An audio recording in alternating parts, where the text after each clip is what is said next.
Esta noche vamos a ver simplemente dos partes, esta sección. Vamos a ver verso 1 al 15 y prácticamente son dos partes sencillas. Vamos a ver la cuarta parte de su viaje, eso lo vemos en verso 1 al 9, y luego la quinta parte de su viaje, que está en verso 10 al 15.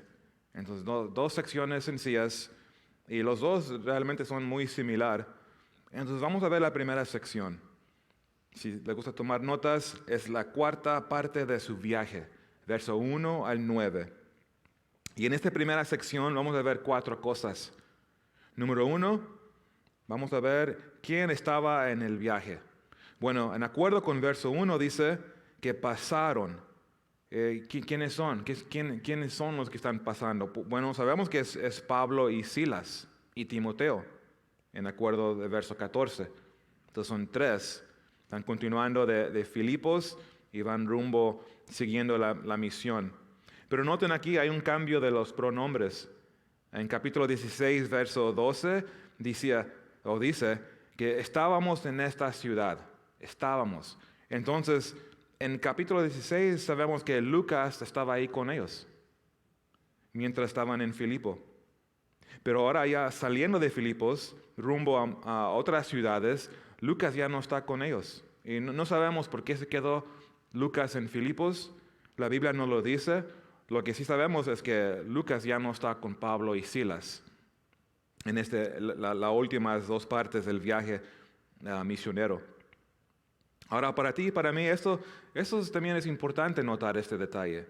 Y yo creo que es significante, porque esto habla del hecho que hay diferentes etapas en nuestras vidas, ¿verdad? Hay tiempo para esto, tiempo para esta cosa. Hay tiempos de tomar un paso y hay un tiempo de tomar un paso para atrás. Eso es lo que cada uno experimenta en su vida. Y es normal, ¿verdad? De hecho, dice en Eclesiastes 3:1, dice, todo tiene su tiempo. Y todo lo que se quiere debajo del cielo tiene su hora. Y esa es la verdad. Y yo creo que eso es importante para nosotros, a cada uno aquí, es importante. Porque cuando comenzamos a entender Eclesiastes 3:1, que hay una etapa para todo, hay una hora para todo, entonces cuando cambian las etapas, cuando esa hora cambia, ya no lo vemos como algo malo, ¿verdad? Porque a veces cambia cosas y lo vemos como es algo negativo, pero cuando no realmente no es. Y muchas veces los cambios son de bendición. Pero eso tenemos que entender esto y ser flexible, más abierto a rendirnos a la etapa que Dios nos está llevando, sea una nueva etapa. Y Él es el que está en control y tenemos que recordarnos. Y entiendo que no todas las etapas son fácil. Hay etapas muy difíciles, muy duras, eso lo entendemos. Causan mucho dolor, lo entendemos. Pero cuando entendemos que también somos hijos de Dios y reconocemos que Dios, Él me trae yo estoy en sus manos. Entonces Él me permite, ok, estoy entrando a una nueva etapa, es Dios. No es algo malo, ¿ves? Y así tenemos que ver tener esta perspectiva. Que Dios simplemente me está moviendo a una nueva etapa, ¿verdad? Y tenemos que verlo así. Nos lleva a un nuevo lugar, tal vez, un nuevo tiempo. Cualquier cosa, Él quiere que dependemos en Él. En cualquier etapa estamos, ¿verdad? En cualquier área en tu vida Él te quiere mostrar, Él permite esto. Y es bueno, es positivo. Me gusta lo que el pastor Chuck Smith siempre decía, es que bendecido es el flexible. Y eso es muy verdad, yo lo creo en eso. Porque ¿por qué dice esto? Porque no se va a romper, es flexible. Y no se quiere poner duro y luchar contra la voluntad de Dios. Entonces tenemos que ser flexibles y abiertos a lo que Dios escoge hacer con nuestras vidas. Él es el que está en control. Ahora fíjense, otra cosa aquí queremos ver. Ya vimos quién estaba en el viaje, ahora fíjense los lugares del viaje. Los lugares del viaje. En verso 1 se menciona 3 lugares, 3 ciudades. Y hay una mapa que aquí tengo. Ahí está en la mapa. Y estamos en la área acá en el norte. Y la primera ciudad, fíjense, es Anfípolis. Está a 30 millas afuera de Filipos. Entonces ya han viajado una distancia. Y todavía están en Macedonia, en la área de Grecia. Y luego dice Anfípolis, sabemos que esa ciudad hay un río y que pasa por la ciudad. Y en los dos lados de la ciudad hay un río.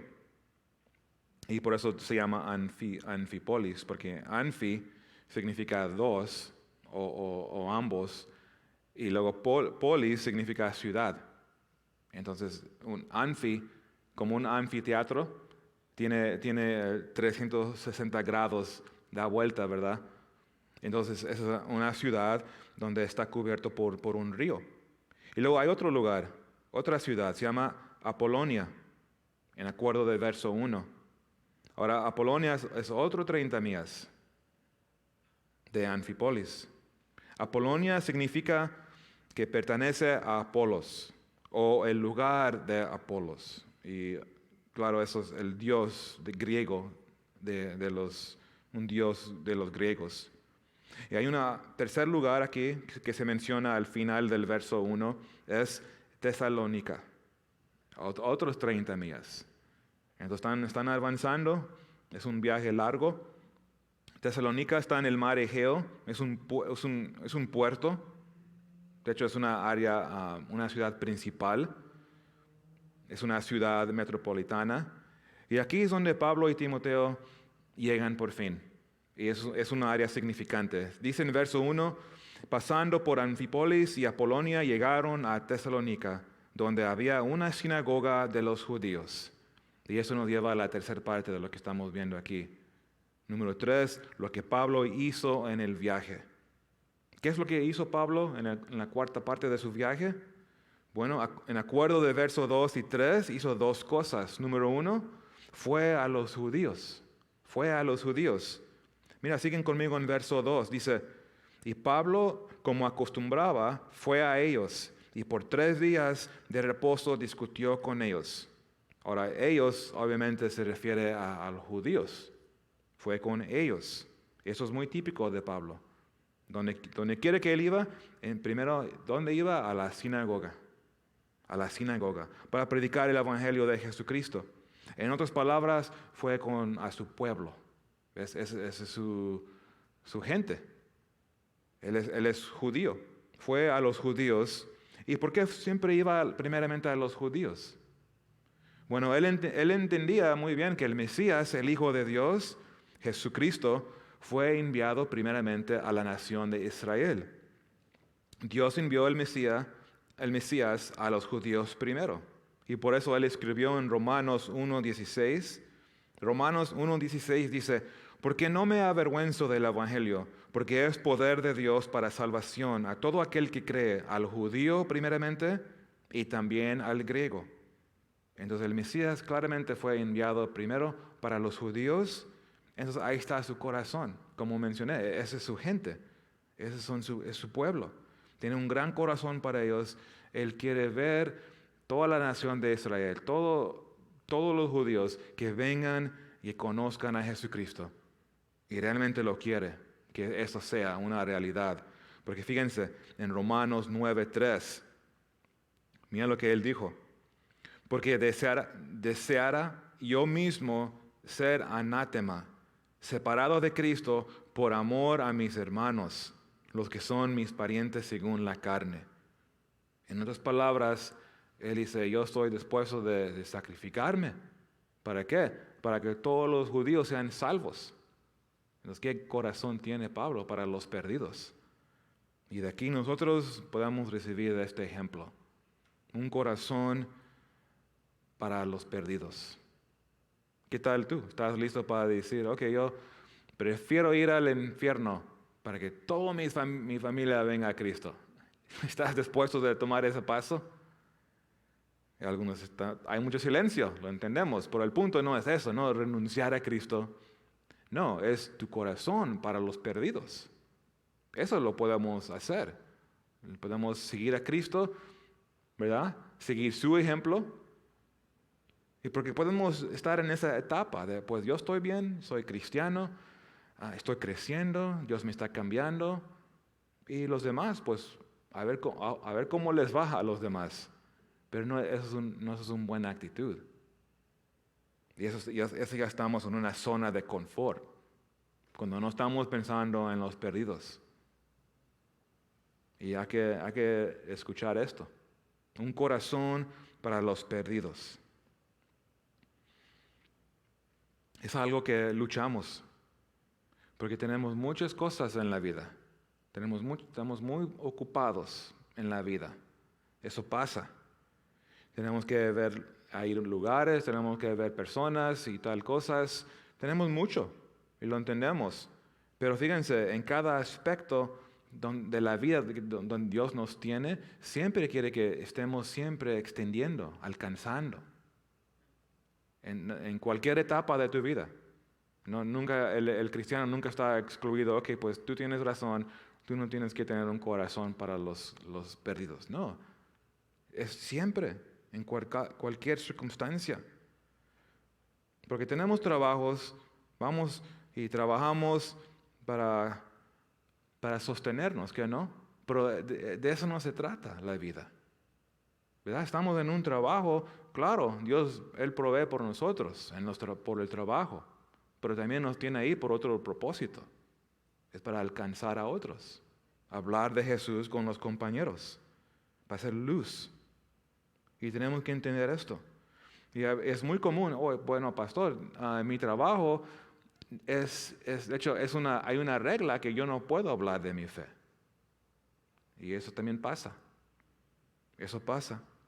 Pero ¿saben qué? Está bien, porque de todos modos somos llamados a hacer luz. Somos llamados a hacer luz.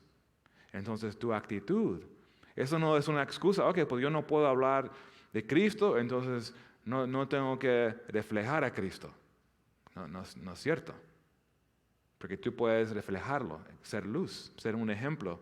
¿Cómo respondes a las situaciones? ¿Cómo respondes a las bromas? Ya saben lo que sucede, hay muchas cosas, pero cómo reaccionamos es lo importante. ¿Qué dices? ¿Te molestas? ¿Eres conocido como el enojón en tu trabajo? ¿O la enojona? ¿Cómo te conocen tus compañeros? ¿O ven algo diferente en ti? Que se acercan a ti cuando de repente ellos están pasando pruebas, se acercan a ti. Y eso Dios lo usa, tu vida. Y Él abre puertas. Eso lo hemos visto. Y fíjense algo, cuando se acercan a ti, ahí está tu puerta abierta para decirles, no hablar de ti, pero apuntarlos a Jesucristo. Siempre los llevamos a Jesús. No jactarnos, sí, yo me porto muy bien porque yo sí soy un santo. No, háblales de Jesucristo. Tú quítate del lugar y deje que el Espíritu ministre a ellos. Y eso solo va a pasar cuando lo estamos llevando a Cristo. Porque tú y yo, ¿quiénes somos? Somos instrumentos que Dios usa por su gracia. Bueno, en acuerdo de verso 2, dice que Pablo estaba ahí por 3 días de reposo. Y el día de reposo sabemos que es un sábado. Quiere decir que estaba ahí Pablo por 3 semanas. Y dijimos que hizo 2 cosas en su viaje aquí. Primeramente fue a los judíos y luego número 2, razonó con los judíos. Y eso es significante. Aquí estamos llegando a lo clave de lo que él hizo. Y igual nosotros podemos hacerlo igual. Fíjense, en versos 2 y 3 está discutiendo con los judíos. Ahí en medio del verso 2 dice, discutió con ellos. Y esta palabra discutió también se puede traducir a predicar. Entonces él está predicando. Es lo que él hace. Predica el evangelio donde quiera que él vaya. Predicando las escrituras. Y podemos ver pues ¿cuál escrituras? Todavía no tenía el Nuevo Testamento. Bueno, está usando el Antiguo Testamento para proclamar a Jesucristo. ¿Y qué es lo que estaba predicando? Estaba predicando que Jesús es el Cristo. Él es el Mesías, Él es el Hijo de Dios. Y eso es su motivación, que sus hermanos en la carne, los judíos, pueden ver a Jesús y lo pueden recibirlo en fe. Y eso es lo que Él está haciendo. Y lo hace en tres maneras, fíjense. En acuerdo con verso 3, primeramente está predicando el sufrimiento de Cristo. Y eso es parte del Evangelio. No podemos dar el Evangelio sin mencionar esto. Eso es el centro del mensaje. Fíjense el verso 3. Dice que Pablo estaba declarando y exponiendo por medio de las Escrituras que era necesario que el Cristo padeciese. Era necesario. ¿El Antiguo Testamento habla del sufrimiento del Mesías? Claro que sí. De hecho, les voy a dar unos versos, si quieren notarlos. Primero está en Salmo 22. Salmos 22. Comenzando en verso 14, dice: He sido derramado como aguas, y todos mis huesos se descoyuntaron. Mi corazón fue como cera, derritiéndose en medio de mis entrañas. Como un tiesto se secó mi vigor, y mi lengua se pegó a mi paladar. Y me has puesto en el polvo de la muerte. Verso 16. Porque perros me han rodeado, me ha cercado cuadrilla de malignos. Horadaron mis manos y mis pies. Contar puedo todos mis huesos. Entre tanto, ellos me miran y me observan, repartiendo entre sí mis vestidos, y sobre mi ropa echaron suertes. Pues eso está hablando del Mesías, de su sufrimiento. También noten Isaías 50. Isaías 50, verso 6, el Mesías a través del profeta Isaías dijo: De mi cuerpo a los heridores, y mis mejillas a los que me mesaban la barba, no escondí mi rostro de injurias y de esputos. Y otra vez, Isaías 53, verso 3 al 7, dice Isaías 53, verso 3, despreciado y desechado entre los hombres, varón de dolores, experimentado en quebranto, y como escondimos de él el rostro, fue menospreciado y no lo estimamos. Ciertamente llevó él nuestras enfermedades y sufrió nuestros dolores, y nosotros le tuvimos por azotado, por herido de Dios y abatido. Mas él herido fue por nuestras rebeliones, molido por nuestros pecados. El castigo de nuestra paz fue sobre él, y por su llaga fuimos nosotros curados. Todos nosotros nos descarriamos como ovejas, cada cual se apartó por su camino.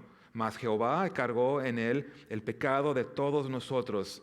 Angustiado él y afligido, no abrió su boca. Como cordero fue llevado al matadero, y como oveja delante de sus trasquiladores, enmudeció y no abrió su boca. Entonces, claramente el Antiguo Testamento habla de esto. El Mesías tenía que sufrir, era necesario. Y eso sería muy difícil para el judío escuchar esto, porque ellos tenían el entendimiento que el Mesías iba a librarlos de la ocupación de los romanos. ¿Ves? Eso es lo que ellos esperaban, aunque sí es cierto, Dios viene, pero viene en la segunda venida. Ellos lo esperaban así, no un Mesías que iba a sufrir, pero esperaban un Mesías que iba a conquistar y juzgar. Corregir todo lo mal de la sociedad, el Mesías, Él va a arreglar todo esto. Y no lo vieron. Eso fue su gran error, el gran error de los judíos. ¿Por qué tenían este error? Porque Isaías 53, ellos no les gustaba leerlo. Estaba estudiando un poco de esto y ellos de hecho no leían Isaías 53 porque ellos pensaban que Isaías 53, el capítulo, fue agregado más tarde, que no fue inspirado. Entonces no lo incluyeron y no vieron, porque nosotros podemos ver, ¿por qué no vieron Isaías? Sí lo vieron, pero no vieron esta parte, porque no les gustaba. ¿Ves? Difícil entender, yo creo que sí. Pero es verdad, es la palabra de Dios. Entonces tú y yo no debemos estar viendo, pues eso es difícil, no significa que no es cierto. Entonces ellos luchaban con esto.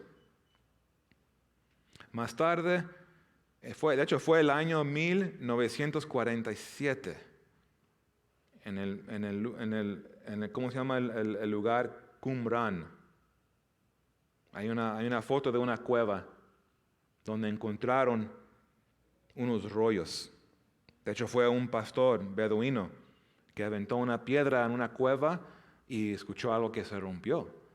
Pues pegó un vaso y en ese vaso estaban unos rollos. ¿Y qué es lo que descubrieron los rollos? Pues encontraron las escrituras, muchas escrituras. Y uno de los que se confirmó era Isaías 53. Y era muy claro, sin duda, para que los judíos puedan ver, no, Isaías 53 es parte del original, ahí estaba. Y fue algo grande que se encontró. Y podemos ver, ok, entonces, ¿por qué no creen hoy? ¿Y por qué no creen? Porque ahora ya lo tienen y lo están viendo diferente, pero dicen que no, Isaías 53 no está hablando del Mesías, está hablando de la nación de Israel. ¿Ves? Ellos lo ven así. Y obviamente Israel ha sufrido mucho en la historia, eso es claro. Pero la Biblia, Isaías 53, no habla de Israel. Habla de una persona, es singular, no plural. No está hablando de un pueblo, una nación.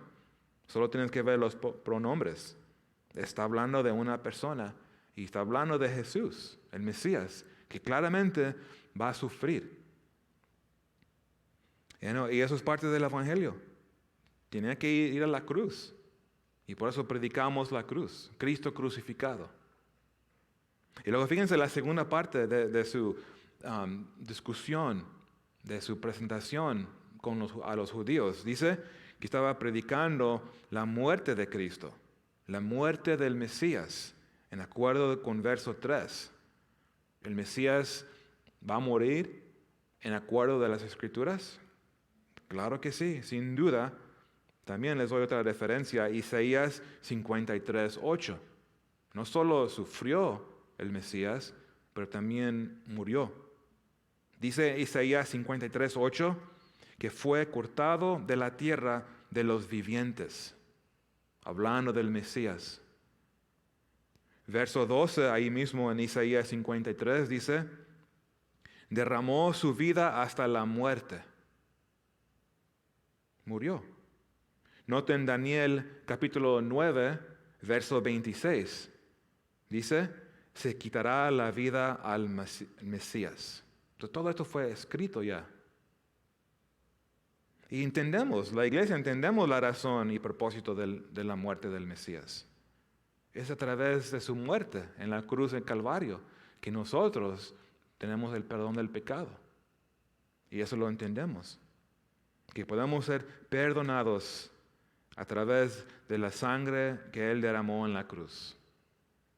A través de la muerte de Jesucristo, Él puede borrar todos los pecados. Amén. Ok, gócense, iglesia. Estamos hablando de la cruz. Tus pecados, mis pecados, borrados. Por fe, por gracia, lo recibimos. Eso es lo que Dios hizo por nosotros. Y eso nos lleva a otra parte de su predicación. Él está predicando a los judíos, predicando la resurrección de Cristo. En acuerdo con verso 3 dice que era necesario que el Cristo padeciese y resucitase de los muertos. Ahora, la resurrección de Jesucristo, el Mesías, también ya se dijo en el Antiguo Testamento. No era nada nuevo lo que Pablo estaba diciendo. Todo esto ya fue escrito. En Salmo 16:10, el Mesías dijo, ¿por qué no dejarás mi alma en el Seol o en la tumba? Ni permitirás que tu santo vea corrupción. Habla de la resurrección. Dios lo levantó. Otra vez en Salmo 49:15. Pero Dios redimirá mi vida del poder del Seol, porque Él me tomará consigo. Es muy claro. Y hay varios textos. La resurrección del Mesías, quien es Jesucristo. Y claro, la resurrección es el evento más importante en la historia de la humanidad. La resurrección de Jesús. Porque aparte de la resurrección no hay salvación, no hay esperanza. Entonces, obviamente la resurrección es muy importante y dar esta esperanza al mundo. Diles de lo que Jesús hizo. Dile lo que las Escrituras decían de Él. Y Él lo cumplió. Exactamente como Él dijo que lo iba a hacer. Porque sin la resurrección tú y yo podemos tener vida eterna. Ese es el poder del Evangelio.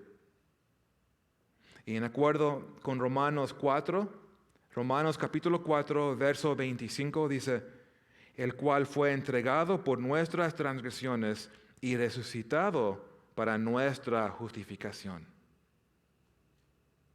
Marcan este verso en su Biblia. Resucitado para nuestra justificación. Justificado por fe, como si nunca habías pecado. Es difícil comprenderlo en tu mente, pero por tu fe, dice, porque Él resucitó, y tú lo crees, yo lo creo. Yo creo lo que Él hizo en la cruz. Murió, resucitó. Porque nosotros, la iglesia, creemos esto. ¿Qué pasa? Somos justificados, perdonados, como si nunca hemos pecado. Cuando tú vienes a fe en Jesucristo, cuando tú naces de nuevo, eso es lo que Dios hace. ¿Verdad? Ahora Él nos ve justos, como sus hijos. Él ve la justicia de su Hijo, quien es perfecto. Es algo maravilloso, como si nunca hemos pecado. Entonces Pablo, sin duda, está mostrando muy claro, usando las Escrituras, que Jesús es el Cristo, es el Mesías. Sabemos que hay más que 300 profecías acerca de Jesucristo que Él cumplió, más que 300. Cristo cumplió. Él es lo que Él dijo quién es la verdad. Lo comprobó. Es poderoso las profecías. Y lo hizo. Lo dijo y lo hizo. Y así fue. Ahora regresamos aquí, Hechos 17, vemos número 4. Vemos el resultado del viaje. Fíjense, en el verso 4 al 9 vamos a ver 3 cosas, resultados. Número 1 fue la salvación. Y eso es lo que tú y yo podemos esperar. Cuando nosotros hacemos esto, llevamos el Evangelio, no lo complicamos. La sencillez del Evangelio. Vamos a ver personas que vienen a Jesús y van a ser salvos. Sencillamente dice en verso 4, y algunos de ellos creyeron. ¿Qué creyeron? Creyeron que Jesús es el Cristo. Lo creyeron.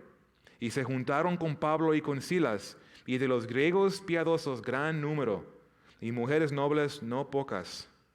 Entonces es el primer resultado, salvación. Y por eso salimos, iglesia, ¿que no? Salimos para este propósito. Número 1 es en obediencia, pero eso es lo que el que toma ese paso de obediencia, esa persona es bendecida, porque va a haber almas que vienen. Algunos rechazan, pero no todos.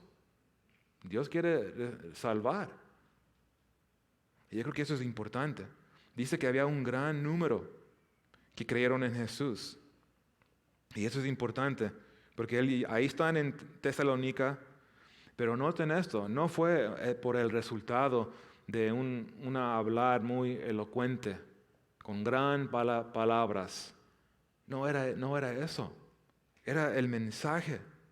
La salvación que estamos viendo aquí fue por el Evangelio. Él simplemente dio el Evangelio de Jesucristo. Y eso debe bendecirte esta noche, animarte, porque no se trata de gran palabras, porque a veces nos sentimos inadecuados. ¿Cuántos se han sentido inadecuados para llevar el Evangelio? Claro. Nos podemos sentir, pues no sé tanto como debería saber. O no tengo tanto conocimiento como me gustaría tener. Y a veces eso me detiene. Pero no debe ser así. Porque las buenas noticias es que no se trata de nosotros. No, es darles el mensaje sencillo. O dudas el mensaje. O dudas que no es tan sencillo. Yo tengo que agregar más cosas para que lo entiendan. Y ahí puede ser el error del hombre. Queremos agregarle más. Cuando aquí vemos es sencillo. ¿Verdad? Hay que no complicarlo. Hay que ser como niños. Los niños entienden el Evangelio. Y no se trata de nosotros. Qué bueno tú hablas. O usas gran palabras. O sabes mucho de la Biblia. No, les recuerdo. Es sencillo el Evangelio. Y hay que mantenerlo sencillo. Hay que no complicarlo. ¿Y saben qué? A veces no tenemos todas las respuestas. Alguien te pregunta algo de la Biblia, pues no sé. No tienes que responder todo. Ser honesto. Dile, pues no sé, pero déjame checarlo y luego te aviso a ver lo que encuentro. Eso lo que sabemos es que sabemos dónde ir. Tengo una pregunta. Sabemos dónde ir.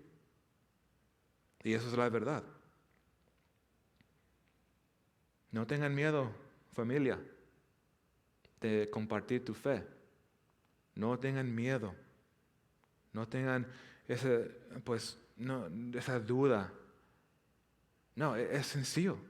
Y si te ha olvidado qué sencillo es, pues ponte a hacer tarea. El mensaje del Evangelio. Estúdialo. Escribe tus notas en una hoja. Ponlo aquí en tu Biblia. Y de eso que da vida. Diles otros de las buenas nuevas que están en Jesucristo. Ahora fíjense otro resultado. Primeramente hubo salvación, pero número 2, rechazo. Y a veces eso nos detiene. Pues yo sé que van a rechazar, pero sabes que tú y yo no sabemos quién. Eso no es nuestra parte. Y por eso tenemos que salir en fe, sin dudar. Fíjense el verso 5, dice, entonces los judíos que no creían. Entonces claramente había un grupo que creyeron y otros que no. Verso 4 creyeron, verso 5 este grupo no creyeron, rechazan a Jesús, rechazan el Evangelio, rechazan a Pablo. Les recuerdo, estaba hablando él a judíos. Eso nos ayuda a entender un poco de qué es lo que está pasando aquí. Rechazaron el mensaje del Evangelio. Porque a veces eso podemos pensar, pues, ¿qué traen estas personas? ¿Quién va a rechazar el mensaje de Jesús? Si tú les presentas el mensaje, que es buenas noticias, puedes escoger el cielo o puedes escoger el infierno. ¿Por qué alguien dice, pues, no me interesa lo que tú me estás diciendo? ¿Por qué no ven las buenas noticias? Bueno, noten Romanos 11:25. ¿Por qué los judíos no hicieron la buena decisión aquí? Bueno, Romanos 11:25, Pablo dijo que ha acontecido a Israel endurecimiento en parte. Es interesante, porque Dios, de una manera sobrenatural, hizo sus corazones duros. No pueden ver la bondad de Dios, porque ellos ya rechazaron a Jesús. Entonces Dios hizo algo aquí. Ellos rechazaron el Mesías. ¿Y qué dice? Que ha acontecido a Israel endurecimiento en parte. Porque ellos rechazaron a Jesús. Dios los envió primero a ellos. Y dijeron, no, gracias, prefiero mi tradición. Prefiero mi estilo de vida. Es que triste. Ok, pues ¿qué tal los gentiles? ¿Qué tal los demás? ¿Por qué los demás no ven la decisión tan fácil? Bueno, dice en 4, 3 y 4, pero si nuestro evangelio está aún encubierto, entre los que se pierden está encubierto, en los cuales el Dios de este siglo cegó el entendimiento de los incrédulos, para que no les resplandezca la luz del evangelio de la gloria de Cristo, el cual es la imagen de Dios. Entonces aquí vemos otro problema espiritual con los gentiles. Primero, problema espiritual de los judíos, y es lo mismo para los gentiles. Y eso es interesante esto, porque podemos ver, pues, si Dios hizo esto a ellos, endureció sus corazones, entonces mejor hay que no hablar con ellos. Gran error. Es equivocado verlo así, porque no es contradicción de llevar el evangelio. Porque recuérdense, por eso oramos, que no. Dios abre sus ojos, toca su corazón. Es una obra del Espíritu Santo. Es un problema, aquí vemos muy claro, el problema es espiritual. Entonces la solución es espiritual. Y eso es lo que lo hacemos, oramos. Por eso es tan importante oración. Tan importante. Orando por tu familia, las personas que amamos, pero están perdidos. Tal vez están ciegos, duros corazones, pero oren por ellos. Tus compañeros, tus vecinos que no son salvos. Tenemos que orar que Dios toque sus corazones. Igual como Dios abrió tus ojos, Dios puede abrir el ojo de cualquiera. Escuché un testimonio hoy de un señor grande, es un gangster, pero de motos, ¿verdad? Esos gangsters de motos, grande, 350 libras, tattoos, una barba, se ve como, wow, no quieres nada con él. Bueno, él escuchó y hubo una persona atrás de él pensando durante el mensaje, no, él nunca. Y lo está pensando en su mente. El pastor está dando el evangelio, invitando, y él está pensando, no, él no va a responder. ¿Y qué es lo que pasa? Él viene quebrantado, este Señor. Entonces Dios, Él ama a todos. Y entonces como este hombre cristiano que estaba diciendo en su mente, eso fue su testimonio, es lo que él estaba en su mente pensando. Y eso pasa, igual tal vez tú lo has hecho. Olvídate de ellos, no, él para nada. Tenemos que arrepentirnos. Entonces lo que estamos diciendo es que Dios no puede salvar a esa persona. Eso es lo que hacemos en actitud. Y eso es un corazón que se puede endurecer y ya no hay un amor a los perdidos. Ya los vemos, pues ellos lo merecen. Pues claro, todos merecemos el infierno. Nadie merece salvación. Es un regalo, es por gracia. Ese es el corazón de Dios.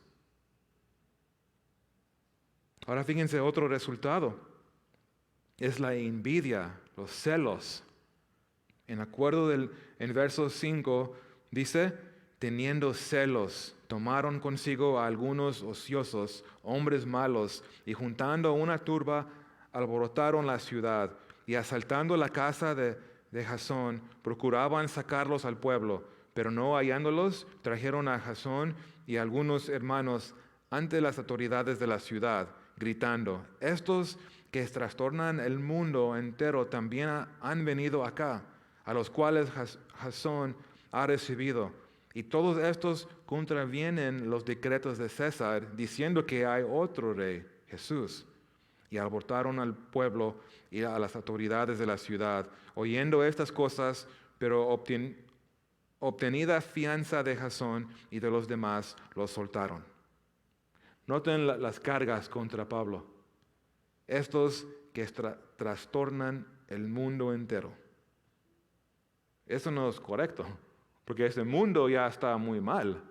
Este mundo está al revés. Y ellos están diciendo que ellos están destruyendo ese mundo, el sistema. No, ellos vinieron para repararlo en el poder del Espíritu. Eso es lo que el Evangelio hace. Está corrigiendo de lo malo, ¿verdad? Y es pecado. En el mundo hoy se parece, si tú ves la televisión y ves las noticias, solo por unos minutos, y tú vas a ver, este mundo ya están locos todo. Algunas cosas se ve como eso es una broma, no puede ser cierto, y descubre, no, eso es cierto. Eso es lo que la gente ya cree hoy en día, es una locura. Todo está al revés, pero el Evangelio lo arregla.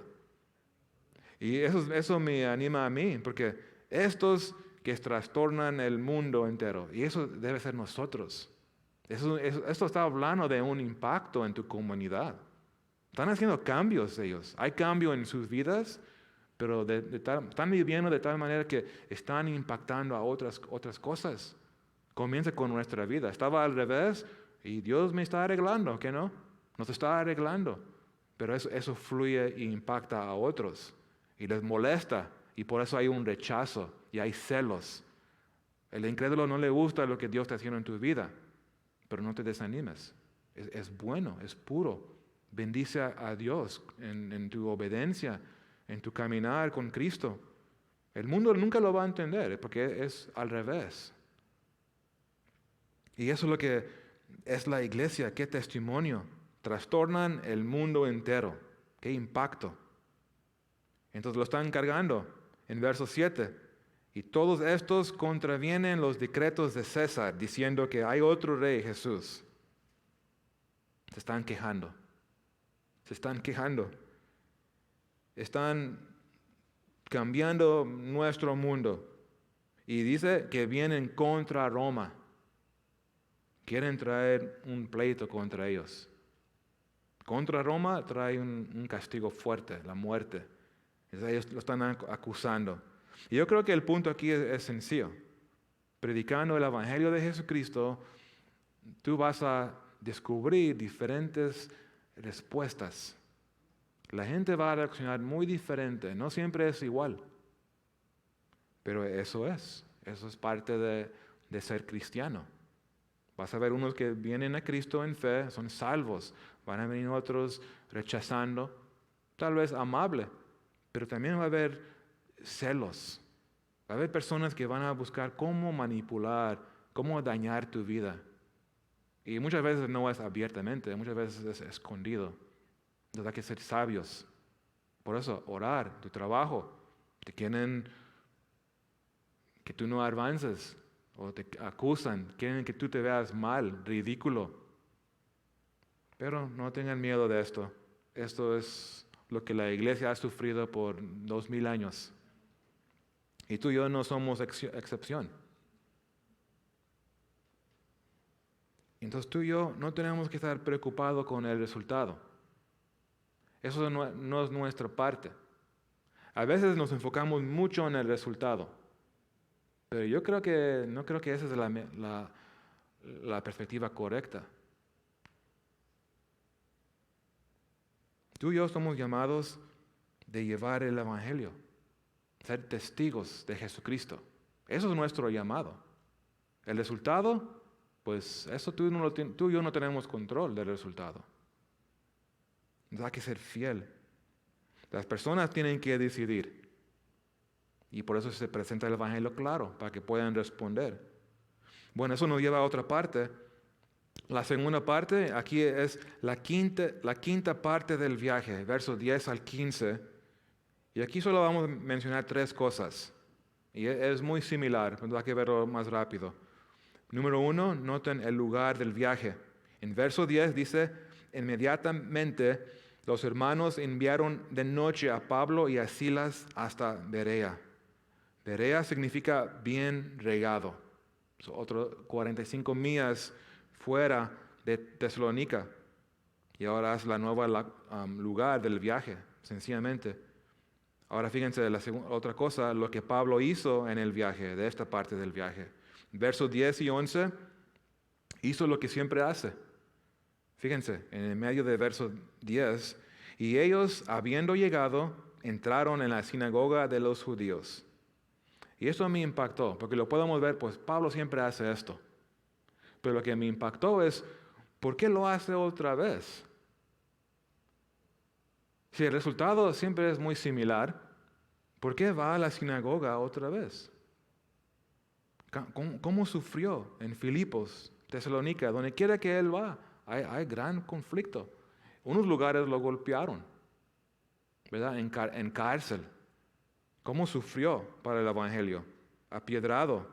Pero él simplemente está haciendo lo que Dios lo llamó a hacer. Y yo creo que esa es la lección para nosotros. Si tú y yo podemos tomar una lección grande de esta noche, de este pasaje, es de ser fiel a tu llamado. Ser fiel. Eso me impacta. Porque yo creo que él reconoció el resultado, él no tiene control de eso. Pues van a rechazar otra vez. Mejor no entro aquí esta noche o este día. No, él no fue con esa actitud. Él caminó en obediencia. Pero lo clave, empoderado con el Espíritu Santo. Por eso es lo que podemos, o sin el Espíritu Santo podemos ver, este hombre está loco. ¿Cómo entra con denuedo, sin miedo, con valentía? No, es Dios con él.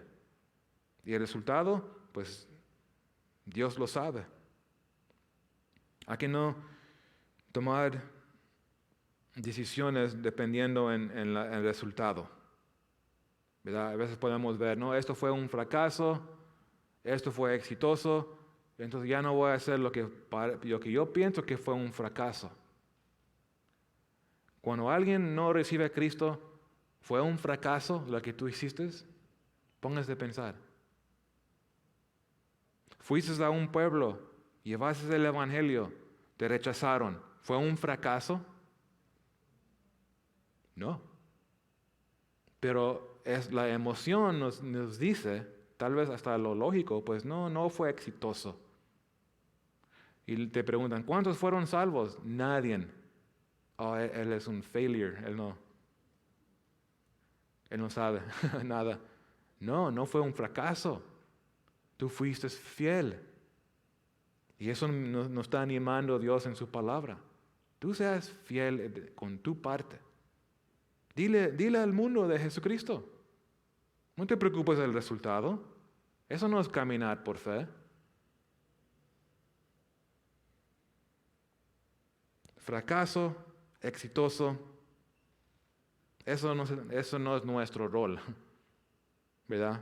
Dios, Él trae el resultado y Él va a hacer su voluntad perfecta. Él lo va a hacer. Yo creo que Dios, Él está más preocupado o le importa más a Dios tu fidelidad, tu obediencia. Eso es lo que la Biblia nos enseña.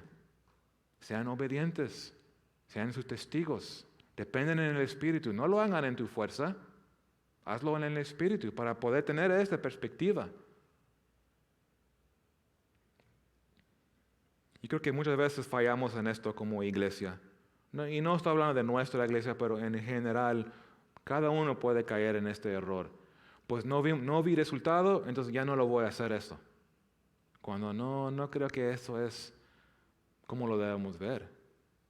Nuestra parte debe ser, ¿fui fiel? ¿Sí o no? Y si fui fiel, puedo descansar. Cualquiera sea el resultado. Fueron salvos muchos o ninguno. Puedo tener paz.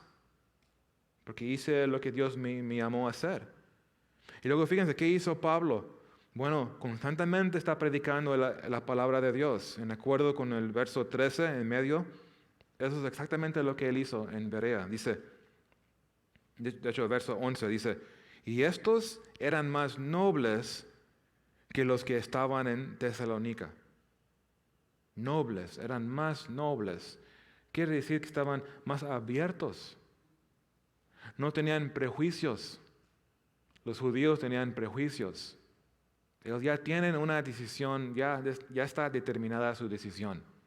No están abiertos para escuchar a Pablo. Pero ellos son muy diferentes, son nobles. Ellos no tienen ya una conclusión preparada. Ellos lo van a escuchar y luego van a ver, ok, déjame checar lo que dicen las Escrituras.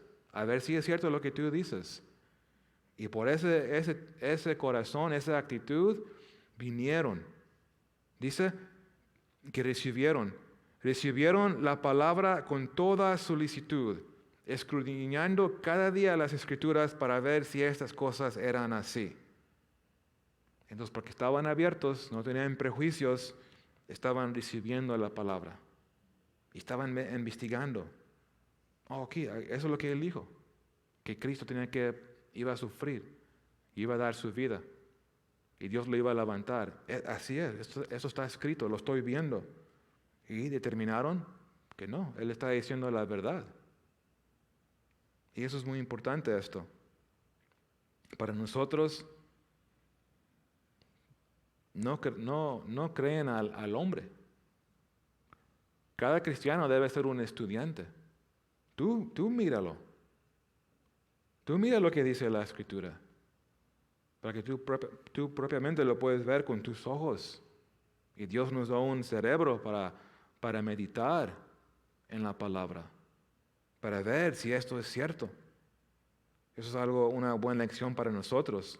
Más tarde Pablo escribió a la iglesia en Tesalónica y les dijo, examinarlo todo, retener lo bueno. Primera Tesalonicenses 5:21. Examinarlo todo, retener lo bueno. Ahora, ¿cómo examinamos todo? Pues lo que yo pienso, o cómo me siento. ¿Así es como lo examinamos? ¿O cómo vota este grupo? La mayoría cree esto, entonces, ok, pues yo también lo creo. O por una ley, pues es ley, entonces también me voy por acá. ¿Así es como tú y yo examinamos las cosas? Claro que no. Examinamos no dependiendo de cómo me siento o mi opinión. No, lo examinamos con la palabra. A veces sí es cierto. Todo. Examinen todo. Fíjense, en 1 de Juan 4:1, amados, no creéis a todo espíritu, sino probar los espíritus si son de Dios, porque muchos falsos profetas han salido por el mundo. Y los que son engañados son los que no examinan nada. ¿Alguien te dice esto? Oh, ok, suena bonito, me gusta. Eso lo vemos en muchos lugares. Y es triste que nunca lo examina por sí mismo. Solo cree lo que le dicen la gente. Pero ese es el engaño.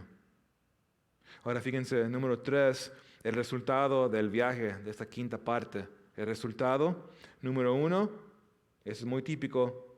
Número 1, algunos recibieron. Fíjense el verso 12. Así que creyeron muchos de ellos y mujeres griegas de distinción, y no pocos hombres. Otra vez, el mensaje, el evangelio trajo salvación. Muchos creyeron. ¿Y por qué? Porque en verso 11 eran más nobles. Y esa es la verdad. Cuando tú estás abierto a la verdad, buscando la verdad, Dios te va a llevar a Cristo. Yo lo creo. Porque ya lo estás buscando, ¿ves? No tienes prejuicios. ¿Quieres la verdad? Dios te lo revela. Y se encuentra en Jesucristo, porque Él es la verdad.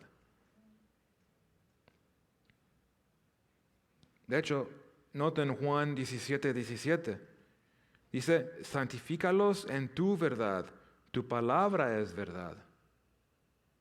Y por eso, si tú conoces personas que tienen preguntas, toma el tiempo de darles las escrituras. Está bien que alguien tiene preguntas. Y enséñales qué es lo que dice Dios. Y vemos otro resultado, y es algunos rechazaron. Algunos creyeron, algunos recibieron, otros rechazaron. Verso 13 al 15, y qué contraste, fíjense. Cuando los judíos de Tesalónica supieron que también en Berea era anunciada la palabra de Dios por Pablo, fueron allá y también alborotaron a las multitudes. Pero inmediatamente los hermanos enviaron a Pablo que fuese hacia el mar, y Silas y Timoteo se quedaron ahí. Y los que se habían encargado de conducir a Pablo le llevaron a Atenas. Y habiendo recibido orden para Silas y Timoteo de que viniesen a él lo más pronto que pudiesen, salieron. Entonces claramente algunos recibieron, algunos rechazaron. Y yo creo que el punto para nosotros es sencillo. Es como igual como los que estaban en Berea. Tenemos que hacer una decisión. Igual cada uno que está aquí, nosotros tenemos que hacer una decisión. Es recibir a Jesús o rechazarlo. Pues somos la iglesia. Gloria a Dios. Pues ¿sabes qué? Todavía puedes decidir otra vez. Yo lo voy a continuar a seguirlo. Yo voy a recibir lo que Dios me ha mostrado hoy y lo voy a aplicar en mi vida. Voy a orar por los perdidos en los que yo conozco. Voy a orar específicamente por nombre. No en general. Dios salva a los perdidos. No, por nombre. Y dale seguimiento. Esa es la opción. Es recibir o rechazar. Y algunos tal vez van a responder así.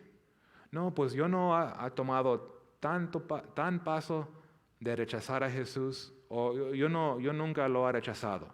Pues ¿saben qué? Tenemos que decirles que no recibirlo es rechazarlo.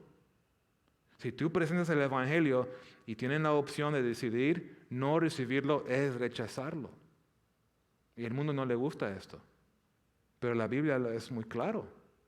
No es como un time out. A ver, dame unos años, déjame vivir un poco más mi vida. Y luego regreso al tema de Jesucristo. No, es una vez que alguien escucha el mensaje, hay una decisión que hacer. ¿Es el cielo o el infierno? Y qué lástima que algunos escogen el infierno, porque les encanta estar en tinieblas. Entonces hay que decirles, es urgente esto. Escoge Jesús hoy, escoge vida. No escoges el rechazo a la gracia de Dios, recibir la bendición de salvación.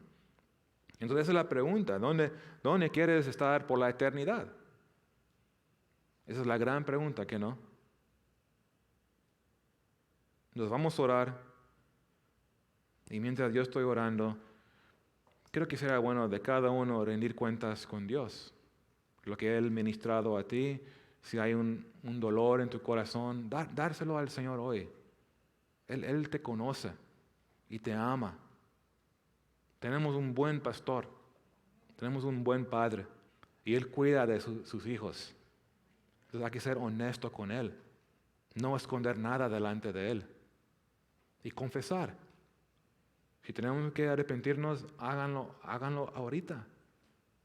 Y luego pídele que te ayude, que te quite el duda o el miedo acerca del tema de hablar de Jesús. Y hay que ser hay que tener disciplina de prepararnos, ¿que no? Para llevar el Evangelio sí requiere tomar notas, estar listo. Hay que hacer esa parte y luego Dios te va a bendecir. Te va a mostrar, ese es el tiempo. Habla de tu Salvador, de tu Dios. Dile al mundo, hay muchos desesperados. Esta es la hora, iglesia, de no estar dormidos o callados. Esa es la hora de proclamar las buenas nuevas. Y vamos a ver salvos, vamos a ver rechazos, vamos a ver persecución. Eso es parte de seguir a Jesús. Nos hay que orar que Él nos ayude para no desmayar. Y lo hace por su Espíritu. Amén. Vamos a orar.